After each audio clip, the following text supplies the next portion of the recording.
Для казахов слово бишбармак чужое.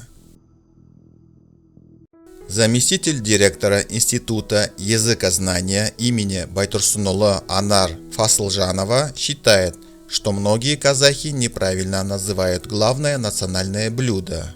Профессор призвала вернуться к истокам, то есть вместо бишбармак и беспармак называть национальное блюдо так, как называли его предки.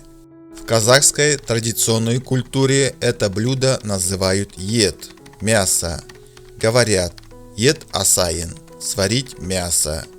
Еттің наны – сочный для мяса.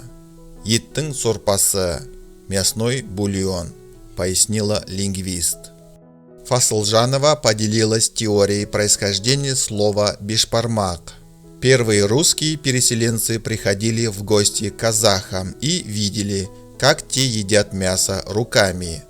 А когда русские по привычке брали ложку, им говорили «берите 5 пальцами». Отсюда и пошло название бишбармак, которое затем стало беспармак – 5 пальцев. По ее словам, выражение «бульон для бишбармака», «сочный для бишбармака» используют только казахи, живущие в русскоязычной среде.